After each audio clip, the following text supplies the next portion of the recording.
देखिए, तेजस्वी यादव नेता नहीं है। जीवन शैली उनका अय्यास है, अय्यासी के रूप में जीते हैं। ये कहाँ चले गए?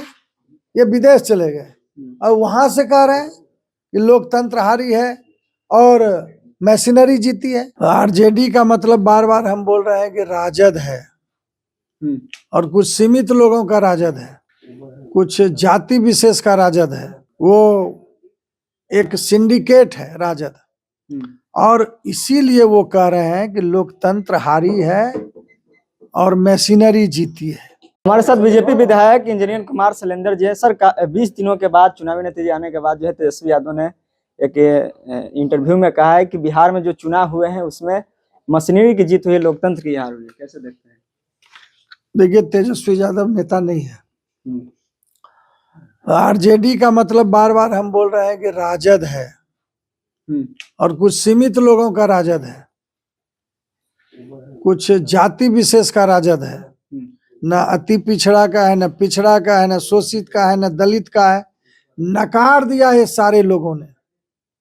वो एक सिंडिकेट है राजद, और इसीलिए वो कह रहे हैं कि लोकतंत्र हारी है और मशीनरी जीती है। उनका चला कुछ नहीं। जनता जो है 20 साल मोदी जी नीतीश जी ने काम किया, उस पर मोहर लगाए उनके विकास पर। इनको तो लग रहा था कि 20 साल के बाद एंटी इनकम्बेंसी होगा, वो हुआ नहीं। जो काम किया और जो हमारा विजन था, आगे जो हमने एजेंडा दिया, मेरा जो काम करने का एक प्रारूप तैयार हुआ, उस पर विश्वास किया। इतना बड़ा लोकतंत्र में इतना बड़ा पर्व था, चुनाव हुआ, मैंडेट दिया जनता ने। आपको नेता प्रतिपक्ष का मैंडेट दिया। भाई, नेता प्रतिपक्ष का क्या काम है कि सदन जो लोकतंत्र का पवित्र मंदिर है उसमें आपको रहना चाहिए था। आपको जो राज्यपाल का अभिभाषण हुआ था उस पर वाद विवाद करना था, लेकिन ये कहाँ चले गए? ये विदेश चले गए और वहां से कह रहे हैं कि लोकतंत्र हारी है और मशीनरी जीती है। तो हमारी मशीनरी उस वक्त नहीं थी जब 30 वोट से लेकर 250 के बीच में आपका 10 विधायक जीत गया। हम उस वक्त तो अपने विधायक को जिता देते, लेकिन ये अपने केवल डेडिकेटेड वोटर को, सपोर्टर को दिग्भ्रमित ना हो जाए, 5 साल फिर कैसे काम करें, इसलिए मशीनरी का दुरुपयोग हुआ है। ये सीधे साधे वोटर को ये बता रहे हैं। वो तो कह रहे थे कि बदलाव की लहर थी, इस बार वोट प्रतिशत भी बढ़े, लेकिन हमारी सीटें कम हो गई। पहले 75 थे, 25 पर। इसीलिए तो कहते हैं कि उनके पास कोई विजन नहीं है। वो कह रहे हैं वोट प्रतिशत बढ़ाए। भाई, मैथमेटिक्स क्या गलत हो जाएगा? भाई, चुनाव ज्यादा सीटों पर लड़ रहे हैं, वोट बढ़ा है। इस बार बूथ लेवल की संख्या भी बढ़ा दी गई थी ताकि ये ईवीएम में कुछ छेड़छाड़ किया जाए, ये भी उनका सवाल था। देखिए, अगर कोई गलत काम करना होता है तो उसको फैला के नहीं, उसको छोटा करके। हमने तो और पारदर्शिता, यानी चुनाव आयोग ने और पारदर्शिता किया कि बूथ को और बढ़ाया ताकि वहां पर ज्यादा से ज्यादा हमारा फोर्स रहे, एजेंसी रहे, ताकि कोई सवाल करे तो उसको बता सके। अब ये कह रहे हैं कि बूथ बढ़ा दिया, पता, इसीलिए तो कह रहे हैं उनके पास कोई विजन नहीं। वो जीवन शैली उनका अय्यास है, अय्यासी के रूप में जीते हैं।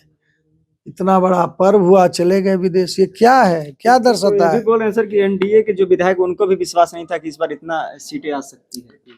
ये सतत भारतीय जनता पार्टी काम करते रहती है, हर चुनाव को चुनौती के रूप में लेती है। और अब बंगाल की बारी है, बंगाल भी हम लेंगे। और यही स्थिति इनका रहा तो अगले बार ये 5 सीट भी नहीं। एक आखिरी सवाल ले लेते हैं सर। विपक्ष बार बार यह कर रही है कि इस बार अतिक्रमण के नाम पर दलित और जो ईबीसी यानी अति पिछड़ा को जो है टारगेट किया जा रहा है। उन्हें पहले मुआवजा, पहले जो है उन्हें मुहैया कराया जा रहने का, तब उनको जो हटाया जाए।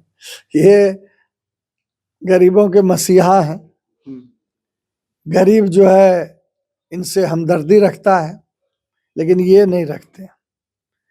अगर मुख्यमंत्री बनना है तो लालू यादव, उस वक्त गरीब नहीं होते, पिछड़ा नहीं होता है, झोपड़ी नहीं होता है। अगर उप मुख्यमंत्री बनना है तो तेजस्वी यादव। फिर अगर जेल चले गए लालू जी तो राबड़ी देवी। राज्यसभा तो इनका परिवार, एमएलसी तो इनका परिवार, नेता प्रतिपक्ष तो इनका परिवार, डिप्टी सीएम तो इनका परिवार। भाई उस वक्त कहाँ चला जाता है इनका ये दिमाग कि कोई दलित को महादलित को बना दे नेता प्रतिपक्ष, सिद्दीकी साहब को बना दे, वोट लेंगे मुसलमान का 100%। मुसलमान विरोधी है ये, केवल अपना घर देखता है ये। मुसलमान विरोधी है आरजेडी। बहुत बहुत धन्यवाद सर। तो हमारे साथ बीजेपी विधायक इंजीनियर कुमार सैलेंडर जी थे, इन्होंने क्या कुछ कहा आपने सुना। तमाम प्रतिक्रियाओं पर जो है अपनी कमेंट कीजिए। देखते रहते एक्टिविस्ट मैं उनको बहुत बहुत धन्यवाद।